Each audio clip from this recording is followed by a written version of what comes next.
Okay, so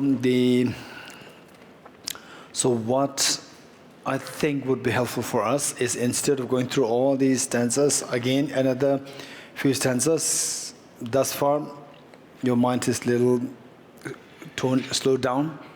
Now going through the next stanzas, it will hang completely. So what I decided to do is, and also we should be very realistic. We've only today and tomorrow, and there should be something which the later part is something which is extremely practical related, the practice related. Many very important the teachings are there. If we have to rush through those, it's going to be a great loss. Whereas if we have time, like one month, then it will be good to follow through all the stanzas.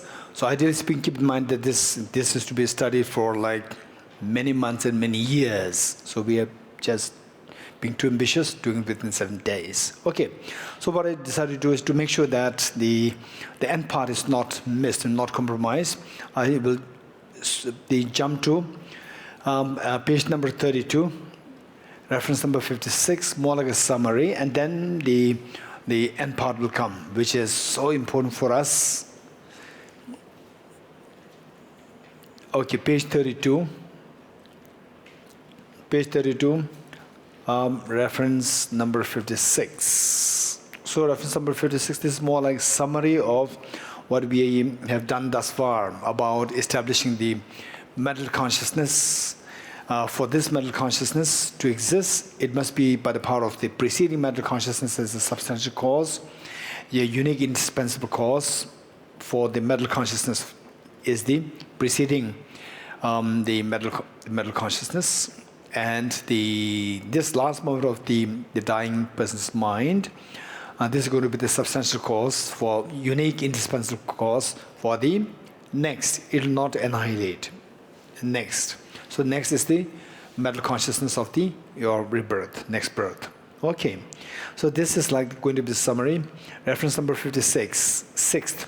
Rejecting the objections to the last moment of mind to connect to the sequentially akin mind of the next line. For Acharya Dharmakirti says that Acharya Dharmakirti's last moment of the mind is going to connect to the sequential next mind. That's rebirth. So the opponents, particularly Charvaka, they objected. Objections given by the Charvaka, Acharya Dharmakirti again reject this. Okay, 115. You maintain that when the body ceases, the mind should be left alone, as there is no basis. Okay. Now, you maintain, meaning the Charvaka. What you are saying is that when the body ceases, when the body dies, then the mind should be left alone. So where is this mind going to flow? The body is not there. As there is no basis, the body to sustain it. There's no basis, the body is died. So what's going to, if this mind continues, where is this mind? What is this mind going to do? How can the mind survive? It requires a basis. The body is the basis. This is the opponent's, the argument. 116. Since the being seeks to achieve the causal engagement of the next body, if it does not, okay, so Acharya Dharmakirti responded by saying that the beings, what they do is that, for example, say somebody is dying. What is death? Death, in the case of the beings like us with the physical body, desire realm and form realm, the death is the separation of the mental consciousness and the body. That is a death. In some cases, people put it, say, experientially, or the practical base, say the particular meditating on impermanence of the death and so forth. So the description of you just exhale very deeply and you cannot take the breath in. That's the death. Exhale deeply and then you cannot, usually what happens? You exhale and then again you take in the breath. You take in. So you exhale, we exhale, and then the inhale doesn't happen. That is death. In other words, technically speaking, the mental consciousness and the body separated. This is death. Okay, clinically speaking, clinically speaking, meaning in the contemporary world, in the modern world, what is the definition of death? It's it's not too clear. So there were many lines. First, they said that when the heart stops, there is death. Many years ago, when the heart stops, that is the clinical death. And then we see that the brain is still working. Brain is still working, and some people come back. Then it's quite risky to, these are all the medical ethics. It comes under medical ethics to take the proper decision whether a person is dead or not. It's not just to say that the heart stops and you are dead, and then you are taken to cremation. And then before the cremation, if it comes back, which means the person was not dead. Then the shift, the standard of death is shift to the brain stops. Instead of the heart stops, then the brain stops. When the brain stops functioning, then it is declared as clinical death.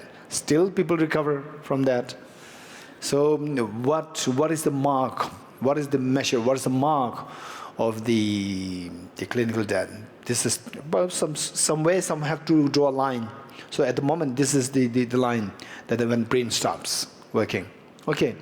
So the point is that from the Buddhist point of view, even if the brain stops, still it can be in the process of dying. It is not death. Process of dying, because the death is the separation of the mental consciousness and the physical body. Separation. When the karma, which keeps the body and the mind together, when the karma exhausts, then automatically these two are separated. For example, say if you put, the artificial limb, the limb is not really a part of us, but we use that. This is disconnected with the mind. This limb is disconnected with the mind. So the heart is not working, heart stops functioning, the brain stops functioning. From the Buddhist psychology point of view, the person is still in the dying process. In the process of dying, is not dead as yet. Okay, so the mind is still in the process of becoming subtler, and eventually will assume the state of clay light. So this clay light, generally speaking, the subtle mind, the clay light, resides in the body, which the person is, and clinically the person is declared dead. But then the clay light is still there. Approximately, on average, it resides for like 3 days. 3 days after clinical death. So some people, this is people have a very blind faith. Blind faith can be very strong. And then they maintain first I have to touch this area. Say when do we know that the clear-eyed mind exits or leaves the body? How do we know this question? So if it says that after the clinical death, we can see that. For example, like generally speaking, the doctors, they diagnose to see if the brain stops, and if the person is very important, or if it is the person is in a big controversy, whatever, then the legal issues is very serious.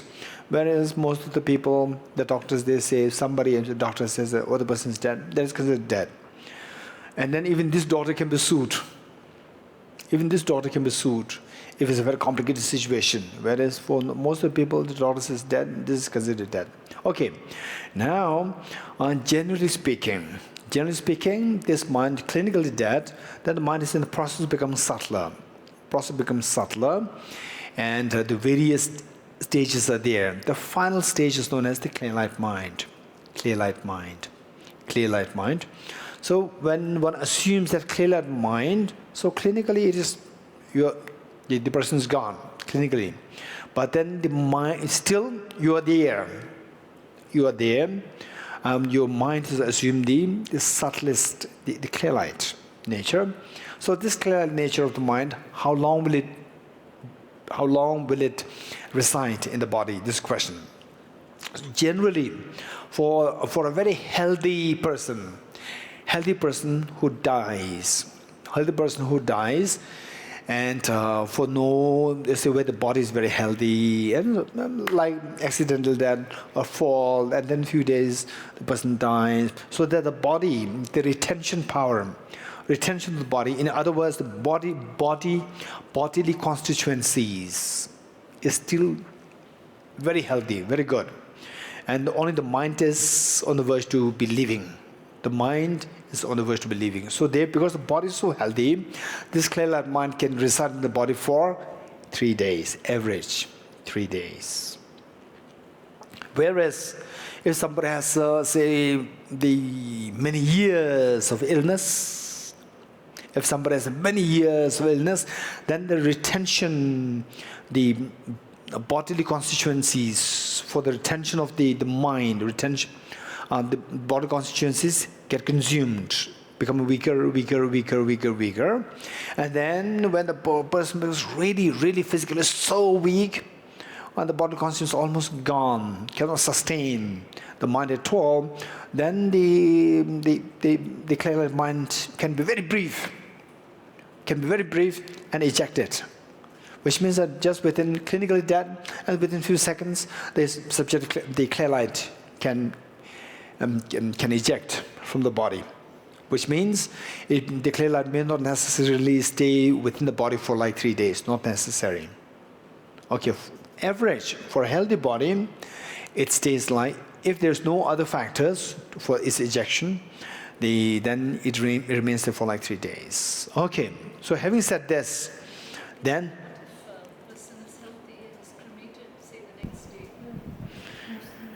okay. So the advice is, generally speaking, Tibetans, we have a tradition of consulting the astrologers after the death, when to cremate the body, when to bury the body, when to cremate the body, when to dispose the body. And then what about Indians also? Usually the next day. What about the Chinese? You consult the astrologers, so how do you decide to dispose of the body? 5 days. Okay, that's safe. Very good. What about Australians? Usually within 10 days, if you're trying to get family from different parts of the country, so the person gets put on ice for a while. For a while, meaning how many days? Up to 10 days usually they'll do, but it could be... If all the family members are nearby? Then within 3 days, usually 3 days. Okay, safe. India is quite... Huh? As soon as possible. Okay, ASAP. Yeah. Okay, so this is quite scary. So the advice is that with the Tibetans, not sure. With the Tibetans, it's not necessarily 3 days. With the Tibetans, right, say they will consult the astrologer. And the final astrologer decides. How standard the astrology, we don't know. How standard the astrology, we don't know. And the astrologer decides when to discard. According to astrology, discard it right now, after 2 minutes, discard it. Or keep it 5 days, body's decaying, smelling. Still, we keep it there. This is again a form of blind faith. Whereas, very standard teachers, if the family members, if the people, they have a very standard teacher who knows all the standard tags, then even if the astrologer says, okay, on the next day, right, they will consult the teacher, and the teacher says, no, keep it for 3 days. Right? If the person is a practitioner, then the teacher may come to see, whether the clear light is ejected or not. There are indications. And if the person is not really just a normal person like this, then the teacher will advise to keep it for like 3 days. 3 days, and then dispose it. Okay. Now the question is, if one is very curious as to what would be the indications that the clear-light mind has ejected, there are some indications there. One is that the radiance of the glow of your face, the glow of your face as a living. So when the clear-light mind is there, even if the eyes are closed, you can see that it's as though like the person's in sleep. Person's sleep, not like that. One, where the glow still retains. Then some body warm, body cold. Okay, it doesn't matter. Some people, the body still remains a little warm. Okay, that is not the major sign. So one is the glow is there. Glows are there to the extent that you can see as though like the person still like in sleep. One. Then the next is the moment the clear light is ejected, the glow disappears and the face becomes very dusty, like very different. Color changes. And in some cases, the face somehow, in many cases, you can't even identify the face so well. Okay, the face just changes. One. And then the fluid from the nose, the fluid comes out from the nose. When that comes out, and the body, the glow disappears, and some change happens on the body, the clear light is ejected. So these are the indications. And we talk about, okay, now the person is the meditative equipoise, meaning meditation at the time of death. Actually, it is not at the time of death, it's at the time of dying, the process of dying. So there, some people say, then because that these signs are there, these signs, the glow is still there, the fluid is not coming out, because of these signs are there, then many people, the person meditative equipoise. No, not necessary, right? So this is how people are so easily gone into what? The blind faith, so easy. Minimum, they say like 3 days, average, it stays. Simply because the person, the clear light is there, doesn't mean the person is in a meditative state. No, it's very normal. Whereas, but at the same time, we never know who is meditating, who is not meditating. We never know. To be very honest, we never know. Oftentimes in the monasteries, some of the monks who are not really so popular as a learned teacher or as a learned and experienced meditator, even without such renown, just a simple monk, and study-wise more, seen as average simple monk, and then stay in the monastery. And we do not know. We think that he's just ordinary. And then he dies, and he stays in this meditative post for 10 days, 11 days, 20 days. These things happen. So at one point, there was one teacher, and he was just, everybody just paid no heed to that treatment. He was just, he has own the students, 1, 2 students, not as a teaching student, as a more like, he was the mentor for them, a fatherly figure for these. And then for the classes, they go to their respective, the academic teachers. So one day, this teacher passed away. And this teacher had one of his brothers, I think, he passed away in Sera Monastery, and one of his brothers, I think, in Sikkim, which is the way up northeast. And the brother was having a big business or a job where he should be there always. But then his brother there, the monk, passed away, so he came down, thinking that all this end funeral, these things will be completed within like 4 or 5 days. He came down. And the teacher was still in meditative equipoise. This is the real meaning of the meditative equipoise. And then thinking that, now after 3 days, finish. Still he's there.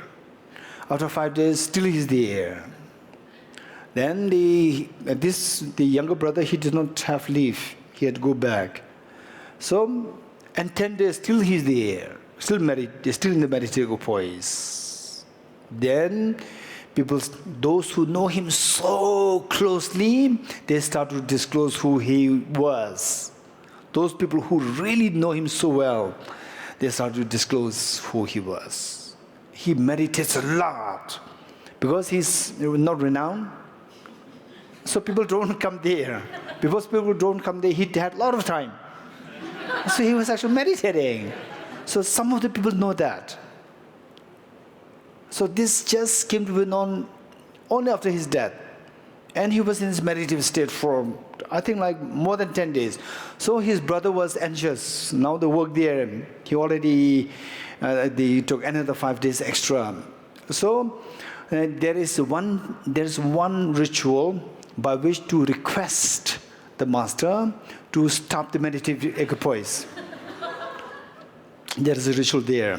If you perform the ritual, then in most cases, the person, the meditator will, the clear light will eject, and then the signs will instantly come out.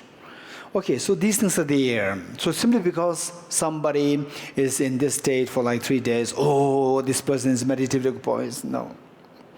Right? If somebody is really, right, and renowned as a meditator, and not just a meditator, a learned plus a meditator. Learn it. That's very important. Because what to meditate? On emptiness. Bodhicitta. Bodhicitta is relatively fine. Emptiness, one really has to be learned. Learned doesn't mean that you should be the top scholar. This is not the point. At least you should put effort, study. Right? Sometimes your mind hangs. It doesn't matter. You have to study. So this is how we have to grow. And then your realization will become clearer. This is the point. This is the meaning of learning. It doesn't mean that only if those people who are, they will say top scholars, they will realize emptiness, not others. No, that's not true. It's just a matter of put effort, persevere through this. With a concerted effort, you will reach there, you will see the emptiness. It doesn't matter whether you're a great top ranking scholar or not. That's not the point. Just effort is required, in a correct effort. Okay.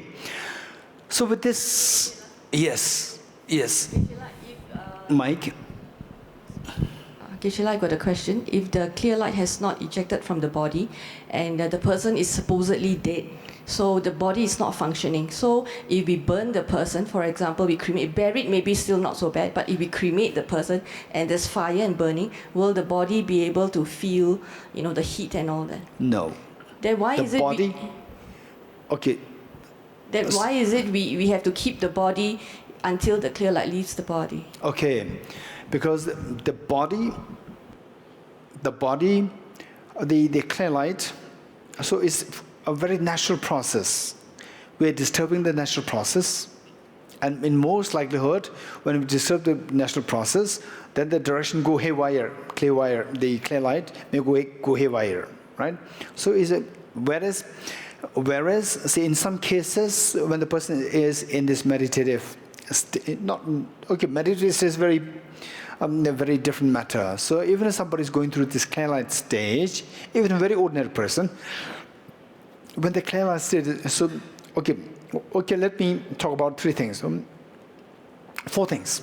One is, while the person is still mentally very active, right? Very active. Talk, listen, hear, physically may be immobile, but mentally so active, one. Then the person goes through some form of vegetative state, partial vegetative state, where the active state of being in the present moment with us, that goes away.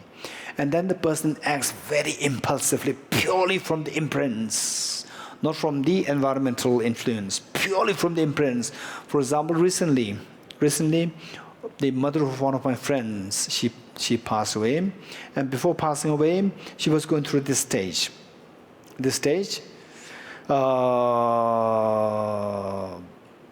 When she was very young, she used to call her. When she was young, meaning she was 3, 4, 5, 6, 7. What is that age known as? Huh? Toddler is 7. Wow. In Singapore, they're 7 years old toddler.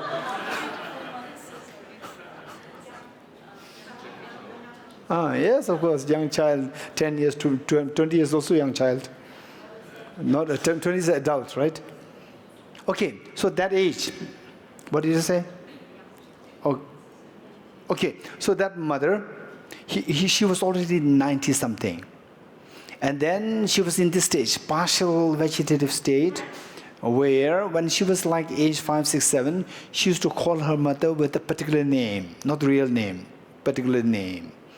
And then she was behaving so impulsive like a small child, saying that, calling the mother's name, for example, let's say B. Just calling the mother's name, B. While she grew up, she never used this name to her mother. She called her mother or the proper name. But when she was young, she used to call her with a very specific name, nickname.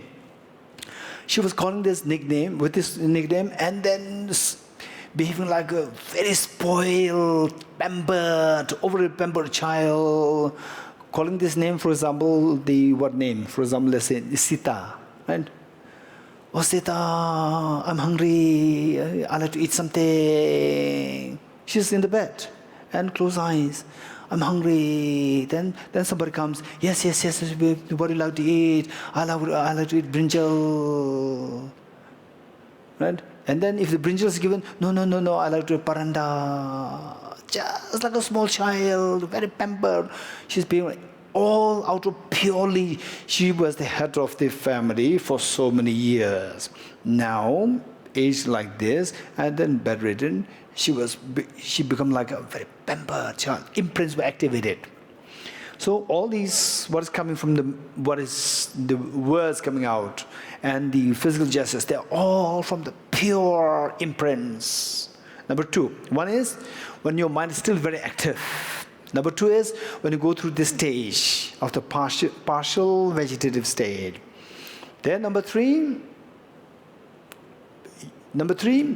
then your mind really goes into a very different plane, and then you're not so ordinary people, other people will see that you are not really there. It's like this. And sometimes responses are there, hand responses are there, like this are there. This is going through a very, very vegetative state. Then the clear light, clinically dead, and then the mind, clear light is still there. Okay, 1, 2, 3, clear light 4, and then clear light ejects 5. Let's think of these 5 stages.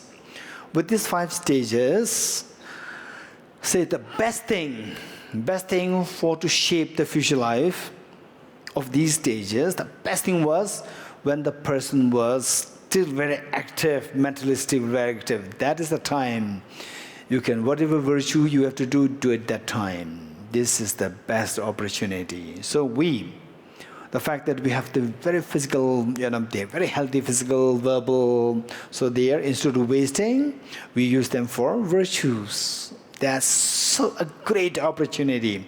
Think of these stages.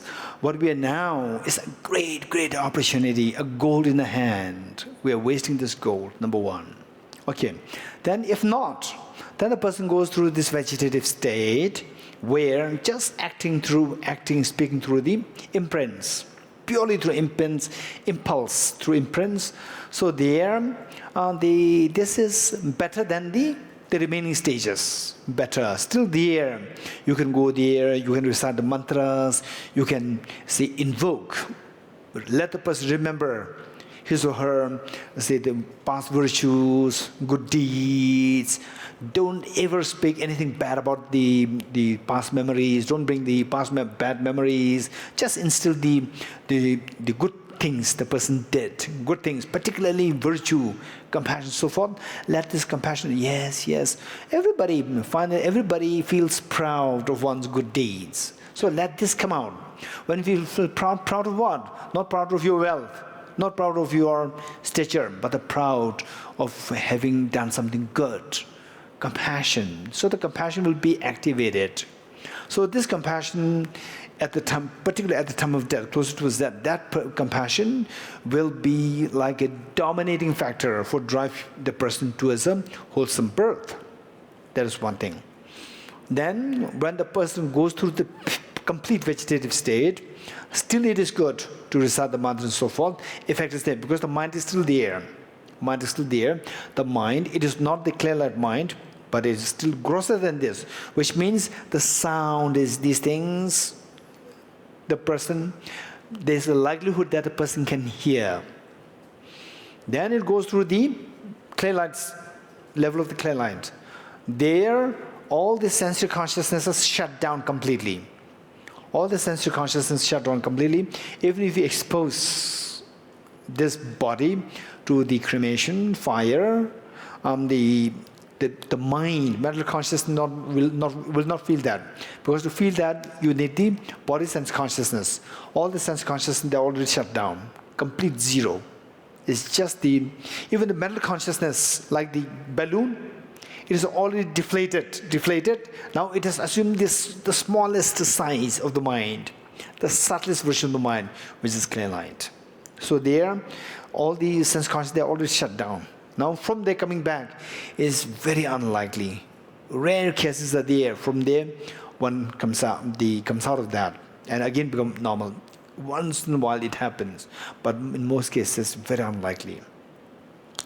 Then, so there at that time, doing virtues and so forth, this is still very good. But it's better to do this way before this, during the vegetative state, during the partial vegetative state, and most effectively when the person can still think and hear. Okay, this person reciting this precious Pramanavartika text, they're reciting Sutra, they're reciting the interpraise of dependent origination, they're reciting the Heart Sutra for me, and then you also take part in this. This is the most effective. Okay, these are the stages. Okay, good. Now, we're reading stanza 116. Since the being seeks to achieve the constant engagement of the next body. So we live this, we are dying, this life, we are dying, we are leaving this body. And then Charvakas, they say that now if the mind continues to next mind, what is the support? The body is not there. Body you have already left. Body you have already left. Body of this life is left.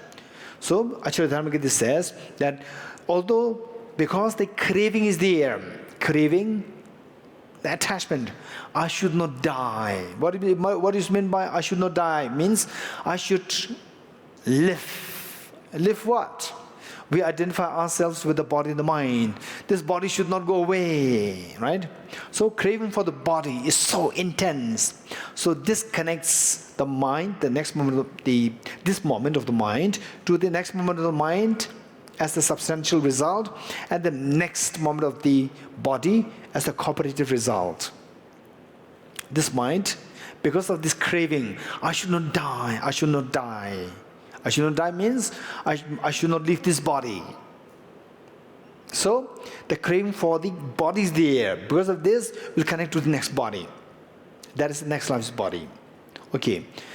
116, since the being seeks to achieve the causal engagement of the next body, if it does not find the factor for sustenance in the formless realm, then some beings, they take birth in the formless realm because of the meditative concentration.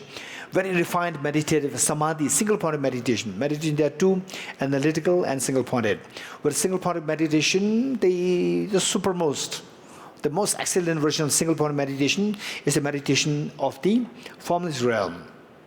So those people who already reached that level of the meditative experience of the formless realm, when they die, they take birth in the formless realm.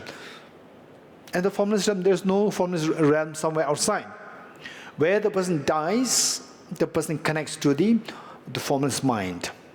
Where the person dies, for example, someone dies here, formless is here, right here, right here. There's no intermediate state. Intermediate state is with those where the body is involved. In the formless, there is no body, because of which you die, and the next moment for others connects to the intermediate state, pardo. For the formless, it doesn't connect to the pardo. It is just takes the formless birth. Formless birth meaning that there's no body, it's just the mind. So the mind goes into the state of the very profound meditative state of the formless realm. And say in that experience, a person stays. Okay, this is about the formless. Now, in the formless, there's no form. There's no form. Then the question arises, last time we were discussing about the sense powers. Last time we were discussing about sense powers. Sense powers, we inherited sense powers from where? We inherited the sense powers from the parents or from the past life? From the past life. Okay. If that is the case, then just as the body we go to the basic constituencies like the atoms, electrons, protons, neutrons, so forth. The body, for example, my hand, my body, when I die, they will decompose, and the human body will disappear. It will become a part of the soil, and the plants will suck that up in the form of nutrition, so forth. It will disappear. But in the form of the micro elementary particles, they will never annihilate. Elementary particles, at the most, they will change into energy. Energy will not disappear. Energy again can change into particles. So this is how it travels. So with the basic constituencies with the body, it never annihilates. It continues all the time. Likewise, the mind continues all the time down. Likewise, the sense powers. So when we die, our physical sense powers, where will they go? If you are to take birth in the formless realm, and the formless realm, there is no sense power. So where does the sense power go? Because the continuum never ends of the sense power. Where does it go? So the thing is that it goes in the form of the imprint. Whereas if you are to take birth in a form realm or in a desire realm, then the sense power can instantly connect to the sense power of the pardo. And the pardo sense power will instantly connect to the next birth's sense power. Whereas if you were to take birth in the formless realm, there's no way to connect it. So it goes in the form of the imprint. Imprint, for example, our sense consciousness, the moment we die, they'll go back into in the form imprint of the mental consciousness. Our sense consciousness will not continue the way the mental consciousness continues. Mental consciousness never goes into imprint, and it does not operate as a mental consciousness. It never happens. Mental consciousness always flow. Sense consciousnesses may not flow. At times they may take some break, which means that during the break time they go into the imprint form. Okay, now for the sense powers, they also take some breaks. Particularly when somebody takes birth in the formless realm, they take a break. So during that break, what they do is that they go in the form of imprints. They don't disappear.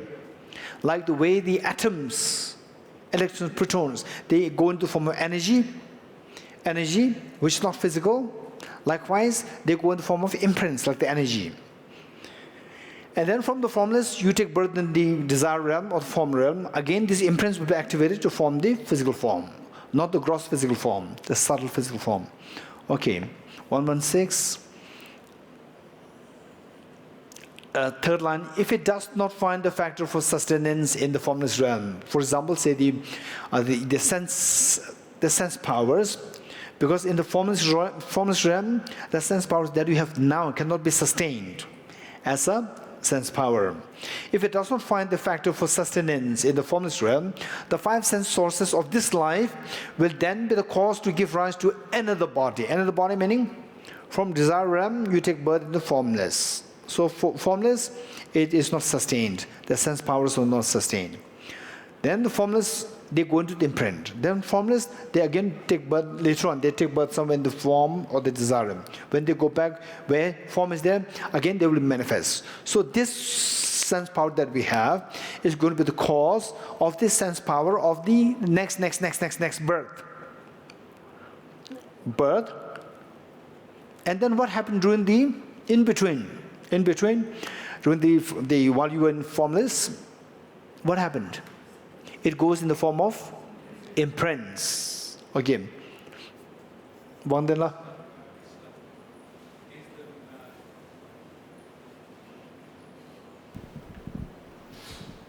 is the sense power goes with the mental body to the formless realm.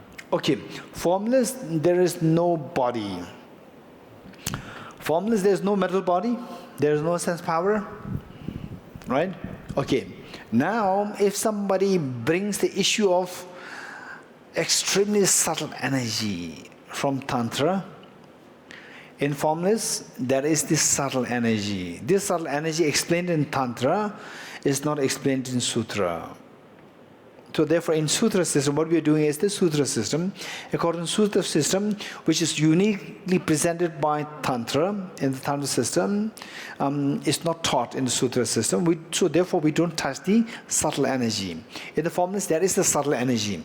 So the sense power that we have, sense power is much grosser than the subtle energy which the Tantra is talking about. Right? Okay, this is point. Good? Will then be the cause to give rise to another body. Okay, 117. If one posits not seen, again the same thing. Now Charvakas are again saying, so but we don't see that. For example, say you have your body and mind this life. Then when you die, you said this mind will continue. This mind will be the substantial cause of the... Hey, when one dies, you have the body and mind now. So when we die, so this mind will be the substantial cause. Don't just say next life. Is the substantial cause of the mental consciousness of the next life and the cooperative cause of the body of the next life. And the body that we have now is going to be the substantial cause of body of the next life. Wow, that's amazing. Okay, to a great extent, the Swikim is correct. The body, there are two, a very gross body that we have, and these subtle body, sense powers. Gross body will not continue to the next life. But the subtle body, which is the sense powers, they will serve as a substantial cause to the body in the form of sense powers of the next life and the cooperative cause of the mental consciousness of the next life. Okay. But the Charvakas say that, but we don't see these things, right? We don't see that your body, your mind serving as the cooperative cause for the next body. Where's the next body? Nobody sees that. Nobody has seen that. Okay, this is what Acharya Dharmakirti already rejected yesterday. Right? We learned that yesterday. If one posits not seen as the reason, they don't exist because they are not seen. 117. If one posits not seen as the reason, to reject secondary phenomena, a cooperative cause and substantial cause, meaning this mind will be the substantial cause of the next life's mind, and this mind is going to be the cooperative cause of the body of the next life. So this is not seen. If this is the Charvaka's answer, and substantial cause, it is already explained that this reasoning is not valid. Not seen is not valid because our eyes, our mind at the moment is so gross that we don't have the capacity to see the subtle things. Like the subtle smoke in the house. Even though the very subtle smoke is there, your eyes cannot see this. One. Number two, another thing that we need to keep in mind is not seen and having seen not to exist. These two are different. Not seen is not same as seen not to exist. Seen not to exist and having not seen, these two are very different. People equate these two things so that it does not exist, because it does not exist means it is seen not to exist. It is seen not to exist because it is not seen. Not seen and seen not to exist, these two are very different. So this is what Charvakas are mixing.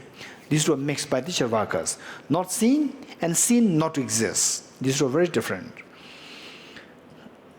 Okay, 118. No, 117. Yes. 117, the second last line. Positing sense powers and so forth as the reason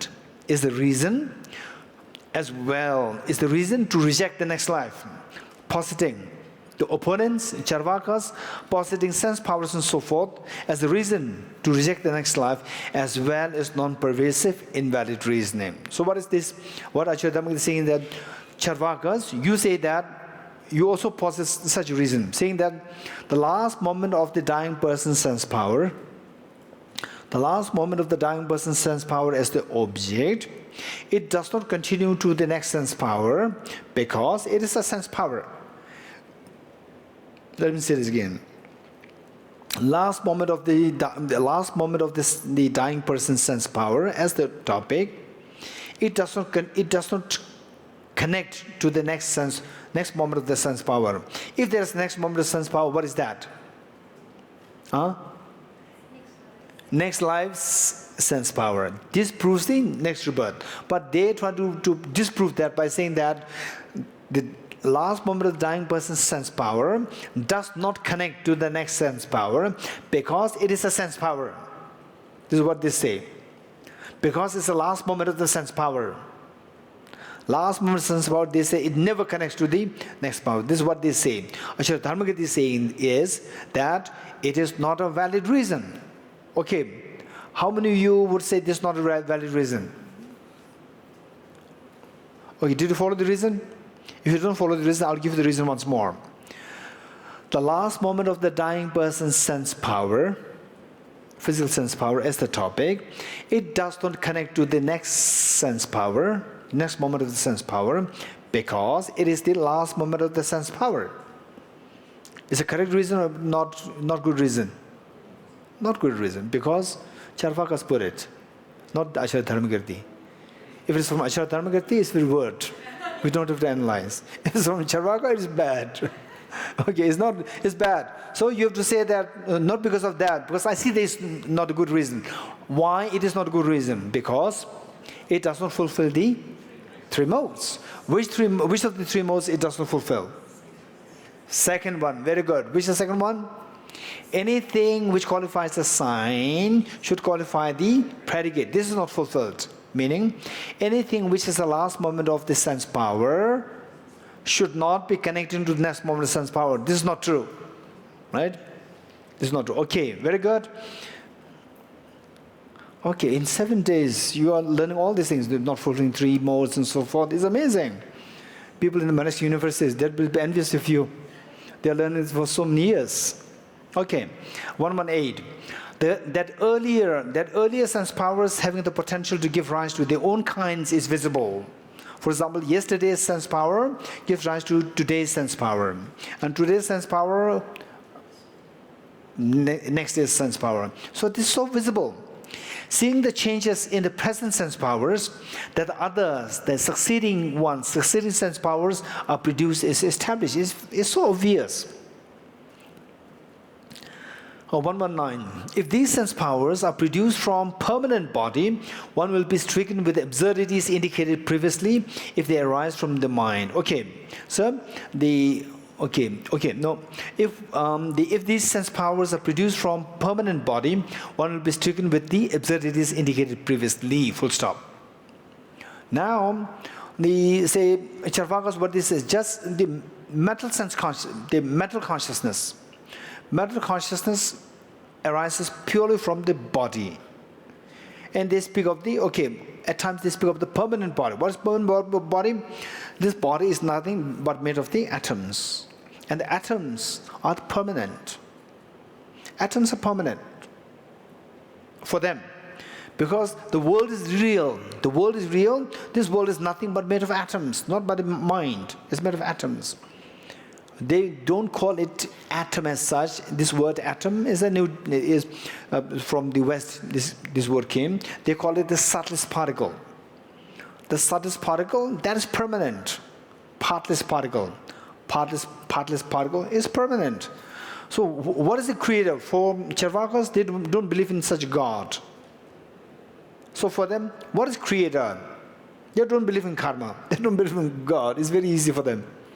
So how this world comes into being? They are all created by the atoms. They are all created by the subtlest particle. They are all created by the partless particles. And who created partless particles? They are permanent. Nobody created them. They are permanent. So these are the creators. So what we see of the world today, mind, this is coming from your body. This body is nothing but made of the permanent particles. Okay. If these sense powers are produced from permanent body, one will be stricken with the absurdities indicated previously. Earlier, all this rejected how the mind, if it is produced from the permanent body, then the mind should not disintegrate. All these rejections from the earlier are applicable here. If they arise from the mind, if you say that the sense powers, they arise from the part of the mind, from the previous karma and so forth, other bodies as well should arise from the mind as well. The bodies, sense powers, for example, we have, some have good physical health, some have not so good physical health, right? Or all these, whatever body that you have, sense powers and the non-sense power bodies, there are two. So both come from the previous life, meaning they are given rise to by the previous karma. Previous karma connected the previous moment of the mental consciousness with the body that you derive from your parents, connected with this. And then, generally speaking, whatever the parents' body, so their genes and so forth, defects and so forth, whatever is there, you inherit that. And whereas in some cases, because your karma can modify these, fix these, right? Even though you inherited these genes, defective genes from parents, but because of karma, they can be fixed naturally by the power of the karma. For example, like if you buy a flat, and the water is leaking, and then before you move there, you fix the water there, and then you move in there, right? So this is how the karma fixes things. But even for the karma to connect to such a hopeless house, right? So which means that the karma is not too good. So karma does not have that potential to fix it so much. For example, a highly enlightened being, born in a very simple family, no education, the brain thinking so forth, so rudimentary, so crude, like this. From there, suddenly there is somebody like the son of the whole world being born. Right? Being born, a brilliant genius is born there. So that is exceptional karmas, unfortunately trapped there.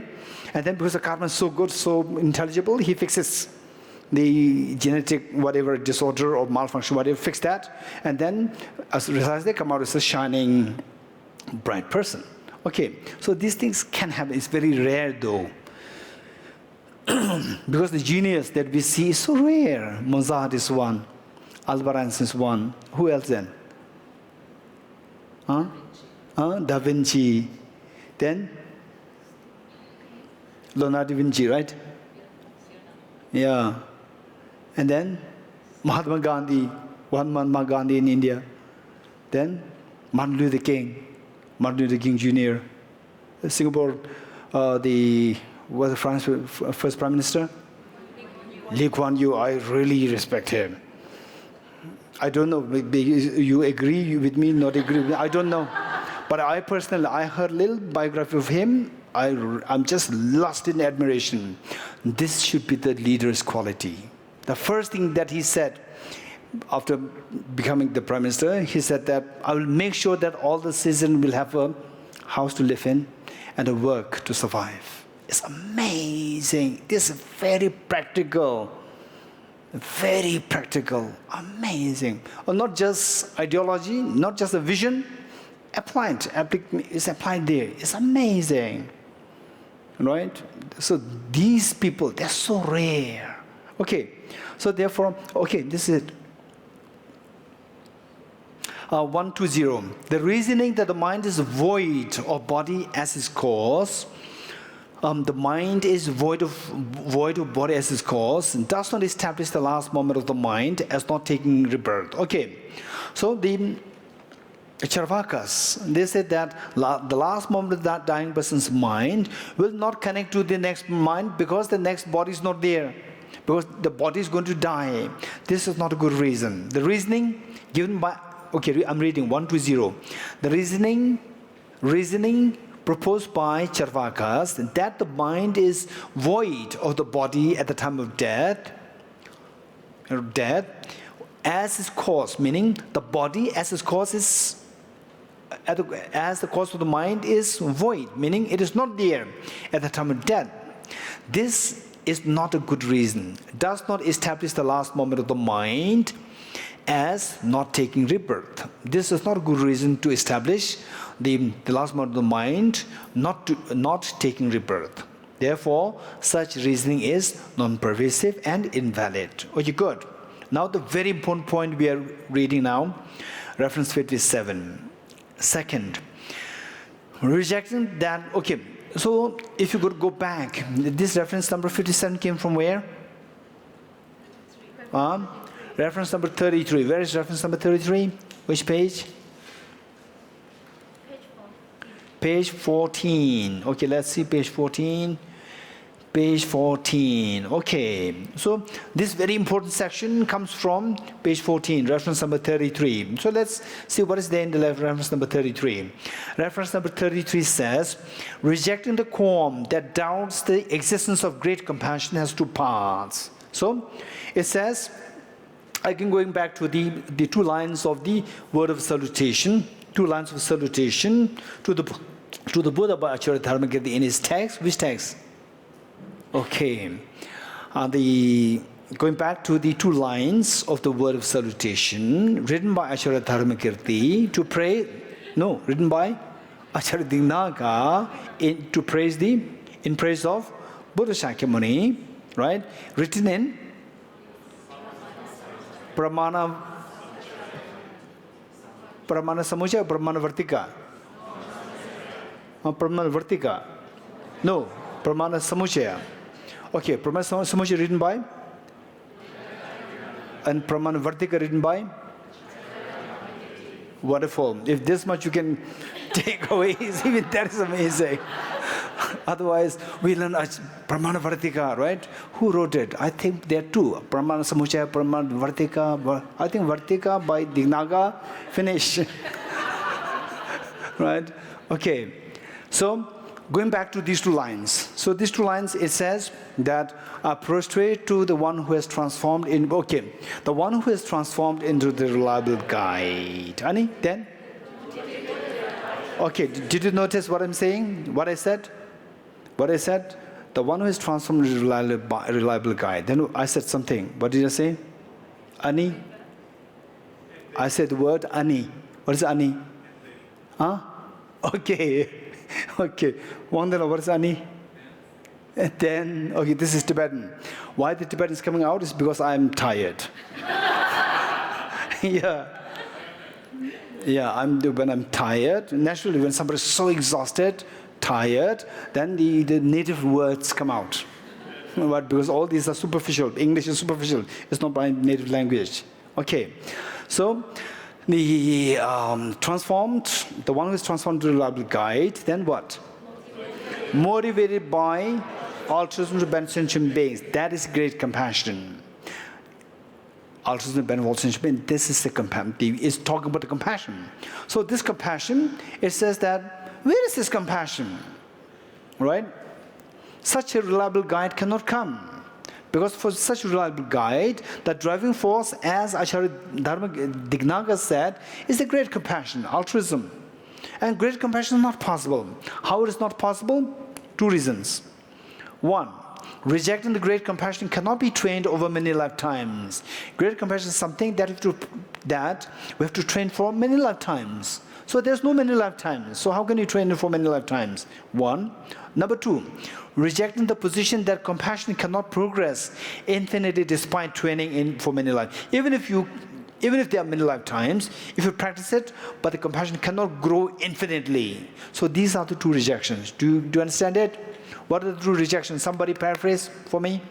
Somebody, what are the two rejections? What are the two positions which reject the possibility of the great compassion? Anyone quick? Okay. Yes. That great compassion cannot be trained over many lifetimes. Yes. And even if you can do it, it cannot grow infinitely. It cannot. Yes. Okay. You, in the first place, we cannot train this compassion. Great compassion means something which requires many lives to be trained. We cannot train that for many lifetimes. Why not? Because there's no many lifetimes. This is the first rejection. What's the number two rejection? Even if there are many lifetimes, you practice for many lifetimes, but it will never become infinitely great compassion. Great compassion. It cannot become great compassion. It cannot progress infinitely. It cannot become great compassion. Two objections. So the first one is about, the first one is grounded on the belief that there's no rebirth. So Acharya Dharmakirti went into great detail that rebirth is there. Okay, first part is done. Now if there is rebirth, then we can practice compassion for many lifetimes. That is done. Now the second part. What's the second part? Okay, raise your hands, just raise your hands. Just raise your hands. I want to see as many hands coming up. Okay, the Brother Pakla, you want to say something? So the second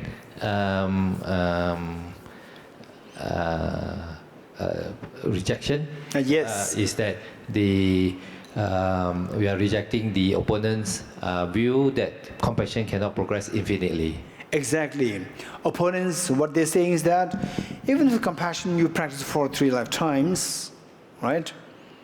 Okay. Say, all of us, if we practice physics in this life, do you think that in this life we can supersede Albert Einstein? Right? We practice whole life, 2 lives maybe. 2 lives we supersede Albert Einstein? Mao is saying maybe. Moi? No? Okay. Anyone else says yes? Okay, what I'm saying is that what the opponents say, this is a great, incredible reason that they are saying.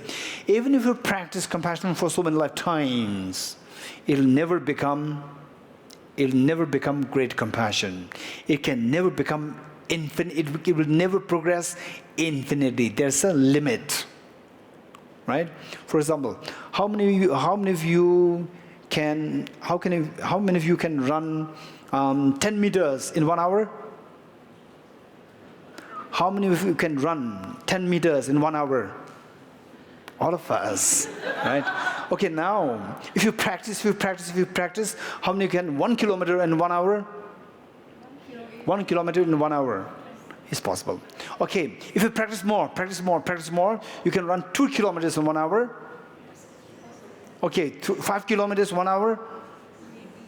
Maybe 10 kilometers 1 hour. Which? No. No? Okay. Thai? Yes. Okay, now number is becoming less. Thai? CJ? No. Possible?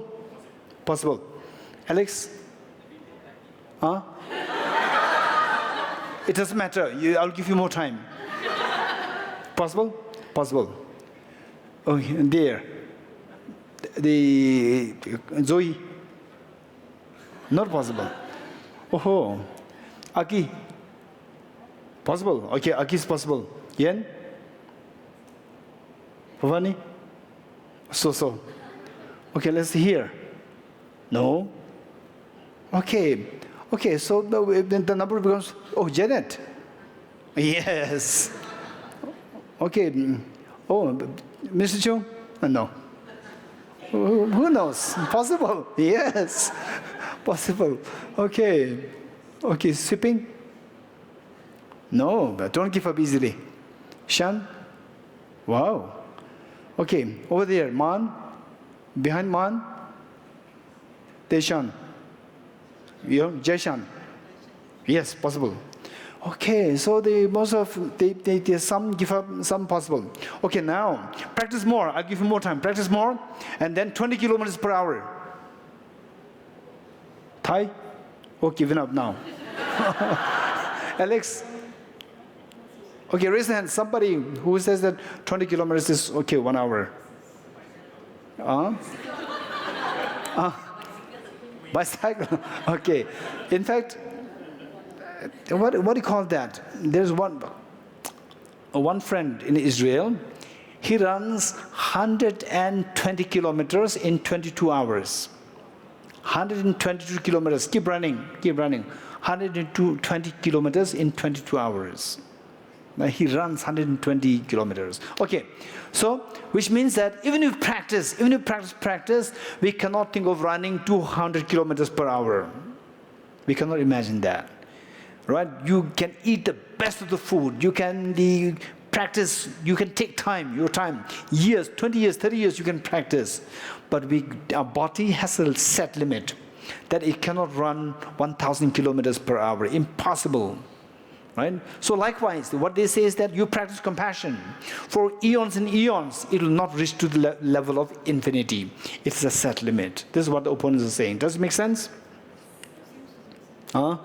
Yes, these are very powerful reasons given. Yet, the Buddha said that compassion can grow infinitely. So with this, if you know these logics, if you know these rationalities given there, you'll become very confident. Okay, now it is for me to practice it, right? Because you become so confident that if I practice it, it'll become great compassion. It can reach to the limit of infinity. You become very confident. Whereas, if you don't have this confidence, if you don't know all these things, somebody says that, you think that your compassion will grow to infinity. Look at this, you try to run. Can you run, say, 10 meters in 1 hour? Yes.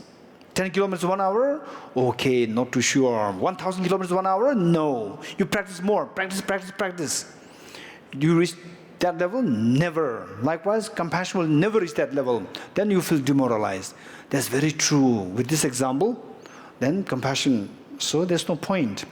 Okay, whereas, if you know these distinctions, yes, there are two kinds. One, which is a set limit. Another, there's no set limit. Why there's no set limit? For these reasons. Okay, this is what we're going to study. The compassion of the Buddhas and Bodhisattvas continue to grow. Okay, through the mic. Does that mean the compassion of the Buddhas and Bodhisattvas continue to grow? Okay. Is it the case that the compassion of Buddhas and Bodhisattvas, they grow? So those who reach the Bodhiswaha, there's no next Bodhiswaha.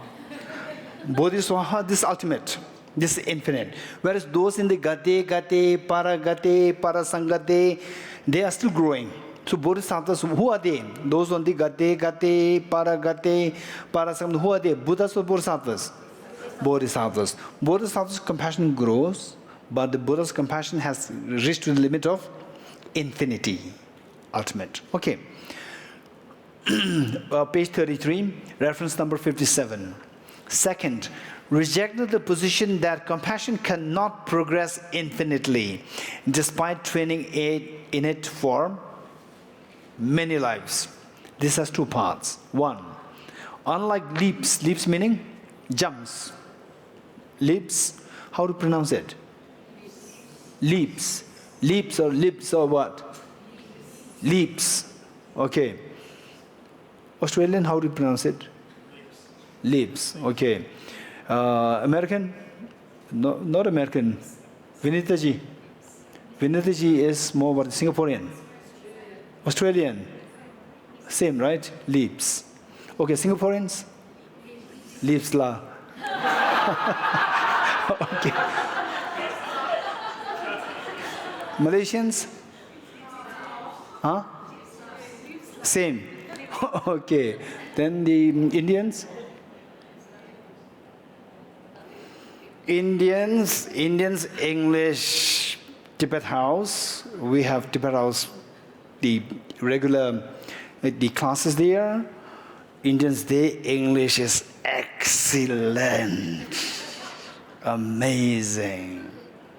If I'm not too presumptuous with the English quality,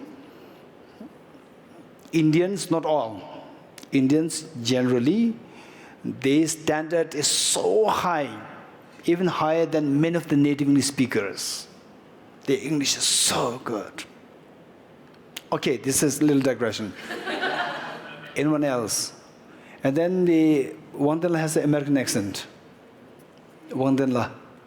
Wang Denla here. He has American accent. He's English. Okay. Okay, let's see. Unlike leaps, compassion does not require repeated efforts to reach the same degree of progress. Number 2, unlike water heating, compassion has mind as a very stable base for progress. Okay, these are the 2 main points.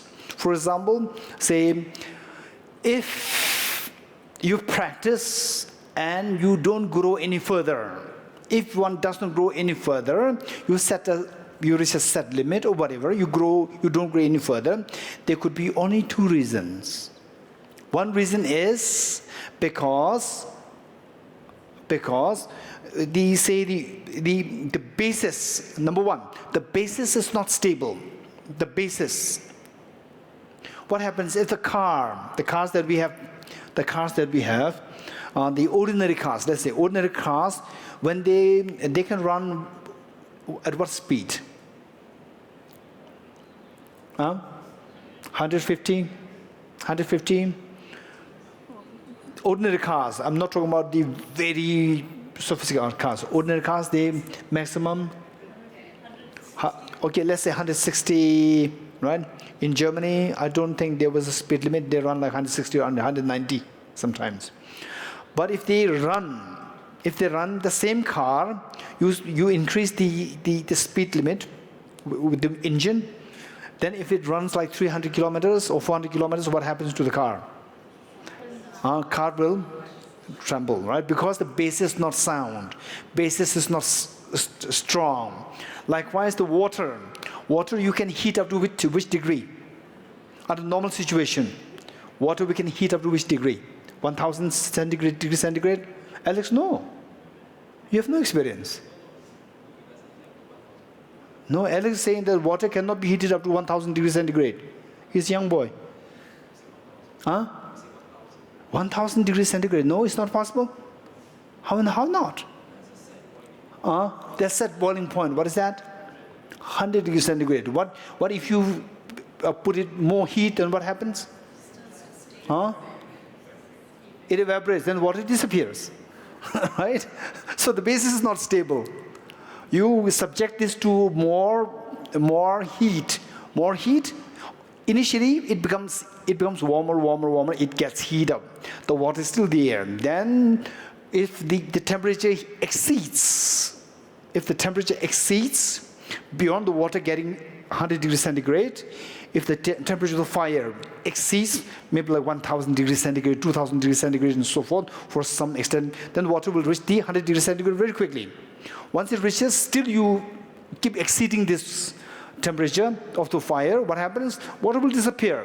The base is not stable. Water will not reach the level of 1000 degrees centigrade because there's a set limit there, 100 degrees centigrade. Beyond this, it will evaporate. The base will disappear. So, this is one problem. So the water cannot be heated beyond 100 degrees centigrade because the basis is not stable. You are getting it? If you heat this beyond 100 degrees centigrade, the basis will disappear. It is not stable. 1. Number 2. Okay, is there anybody who, when you were in school, you were the sportsman, high jump, long jump? Anyone? Sharon, you were high jumper or long jumper? Everything. Okay, let's say 100 meters. 100 meters. So within what duration of time you run 100 meters? 9 sec? 8 sec? Why not? 8 sec is quite common. It's world record, right? World record is 9 point something. 9.3? No, it's the old version, 9.8. Which means the Bhavani is not watching nowadays. No, not Ben Johnson. Now the Bolt. He's the world recorder now. Ben Johnson's the old one. Okay, so what I'm saying is that, say, Sharon, You practice, you run like say 11 sec. 11 sec, 100 meters, you run, and slowly you improve it, right? Improve it. 10 sec, 9.9 sec, 9.8 sec, then 9.9 sec. Does it happen? It doesn't happen. But you will not disappear. You as the person who runs, the person will not disappear. But there's a set limit. With the water, what's the problem? The basis disappear. Basis is not stable. Whereas you, for running, the basis is stable. You are stable. You don't disappear, right? But there's a set limit there. You cannot reach to the ultimate, or you cannot reach to the infinity. There's a set limit. So now, if you want to maintain this, for example, you run 12 sec, 100 meters in 12 sec. Now, as you grow older, when you run this when you were like age 19, 20, 21. Okay, now you reach 30, 40, 50, 60. You continue to run the 12 sec, or it will increase. The quality will become poorer, go down. Okay, now to maintain it, what should you do? You have to continue to practice it, not expecting that you will run beyond, right, less than 9 sec, 8 sec. No, this is not what you're expecting. It is that you do not decline.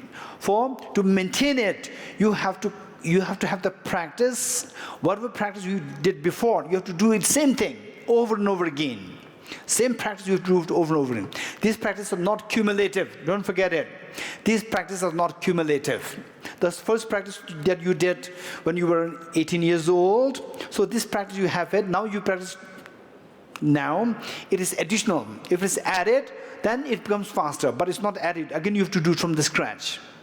So that is not cumulative. Right? Water, you heat this up.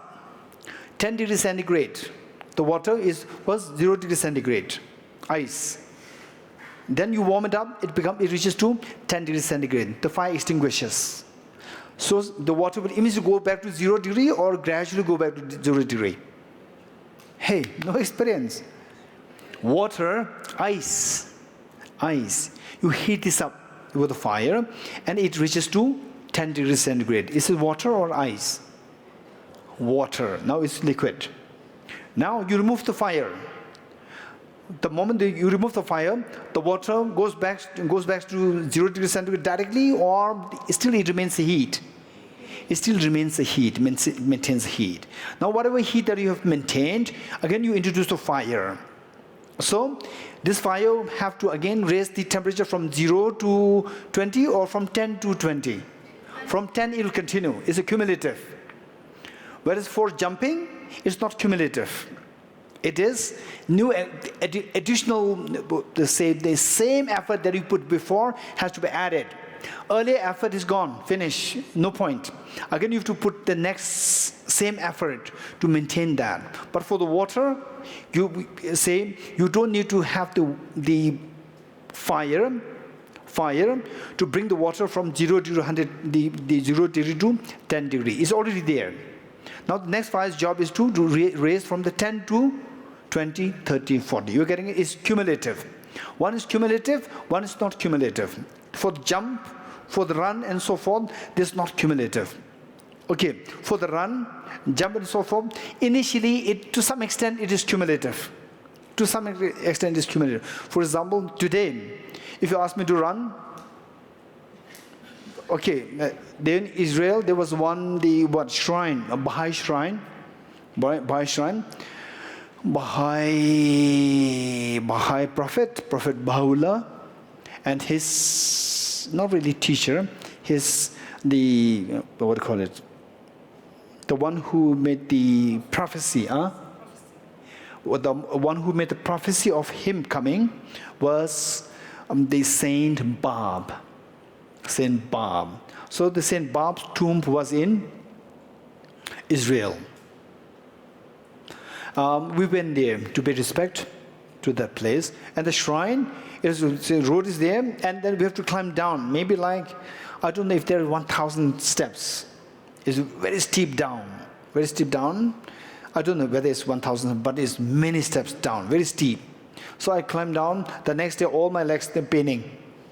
Right? So with this kind of condition, if you ask me to run 10 kilometers in 1 hour, impossible. Right? But I can practice. I'm not too old now. I can still practice. Maybe today I may run 1 kilometer in 1 hour. I practice. Maybe over some time it may become like 2 kilometers per hour. So the physical flexibility that I got over the practice of the last 1 week, that will help me to build it even more flexible, make it even more flexible than next week. And then it will reach a set point. From the set point, I run like, say, for example, 10 kilometers per hour. Then most likely I cannot run beyond that point. If I want to maintain it, I have to keep practicing it. So this practice will become again from the beginning, it's not a cumulative. Whereas water heating is cumulative. You getting it? Water heating is cumulative. Now, the good thing with our mind progressing is not like the water heating. With the water heating, what's the problem? You continue to heat it, water increases temperature, but there's one problem. Although it is cumulative effect, but the basis is not stable. Okay, and for the mind, if you practice, it is not like the jumping or running. Jumping and running requires, again, a new effort. It's not cumulative. Effort that you put in for jumping and running is not cumulative. But for the exercise of the mind, for the development of the mind, for the transformation of the mind, it is not like a new effort required. It is a cumulative effect is there. Cumulative effect with the basis very solid, very, very firm, then it can go infinite. The progress has become infinite.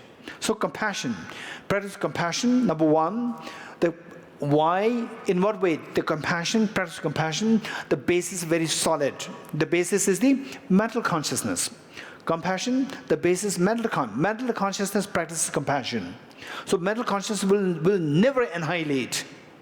Mental consciousness, we learned thus far that mental consciousness never annihilates, never discontinues. No matter what you do good things, you do bad things, you don't do anything, mental continuum will always forever continue. So therefore it is very stable. So the practice of compassion, this base is very stable, number one. And then the number two, the problem with the jumping or running, this problem is where cumulative effect does not play. Where the new effort, every time new effort is required.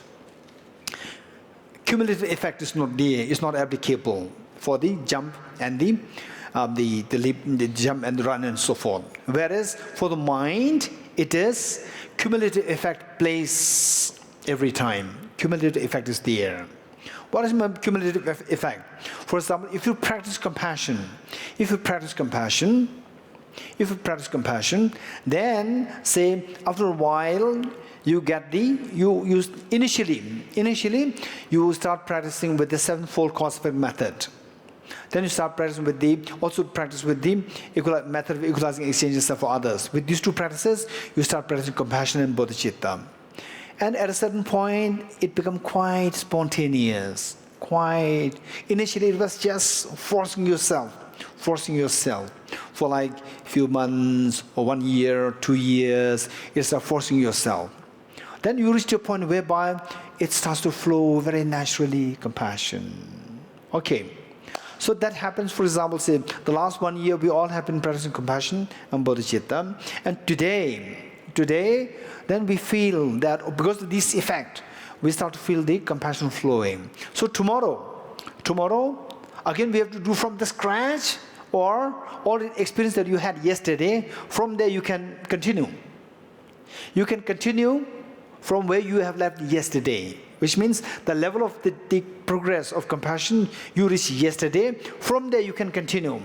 If the unit of compassion is like yesterday we reached, say, unit 3. So today we have to start from unit 1 or unit 3? From unit 3. But whereas for the jump, right? you reach unit 3, again the practice that you do the next day is as though like you have to do from unit 0 to reach the unit 3. You cannot, okay, today you were able to, yesterday you were able to jump 5 feet. And then today, effort that you put will make you jump the next 2 feet, 7 feet. Or the effort that you put in today will be again to jump just 5. Just 5, not cumulative. Oh, yesterday I jumped 5 feet. Today I jump, it'll be next 2 feet more. Then it will go infinite, right? You can fly. But this doesn't happen. So which means all the effort that you put, if you're very successful, what is the world record? High jump. Okay, what is the world record? The running. 100 meters dash. 9 point? Okay, let's say 9.5. Okay, so who is that? Thunderbolt. Right, Thunderbolt? Huh? Huh? What is his name? Hussein Bolt. No Thunderbolt. Okay. Okay, let's say Hussein Bolt, he runs 9.5, right? So every day he's practicing, no doubt. So today he ran 9.5. Today he ran 9.5. Tomorrow he exercised. Then what if he runs? It's going to be from 9.5, right? 9.5, and then the 9.5 successfully yesterday. So next it'll be even faster. From 9.5 it'll go to 9.3. Does it happen like this? No. Whatever effort that he's going to put tomorrow is for the sake of 9.5, not for to make faster. No, not for that purpose. Whereas for compassion practice, it is cumulative. Say, you practice and yesterday it reached to level of unit 3. Unit 3. And today you start from unit 3. Don't start from 0. From unit 3. And then whatever you put effort little today, if it reached unit 3.5, from tomorrow you start from 3 or 3.5. Start from 3.5. This is how the base is very firm, and there's a cumulative effect there. Cumulative effect meaning the next day you start from the where you left yesterday, not from the beginning. If you have to start from, if you continue from where you left yesterday, it becomes easy. 3.5 is already there. Now you start build from there, 3.5, not from 0. This is how we progress. For example, the language. How we learn the language. First, we hardly know we have very less number of the vocabularies. And then we cannot put the sentence in proper structure. Then we keep learning. It's cumulative. It's not that, okay, today you learn 10 words. So how much vocabulary you know? I know 10 vocabularies. Again, from tomorrow you put effort. Again, you learn from 0. Again, what's your vocabulary? 10 vocabularies. No. 10 you know yesterday. And then the next day, again, you start from there. 11, 12, 20. This is how we grow. Okay. Okay, we'll stop here.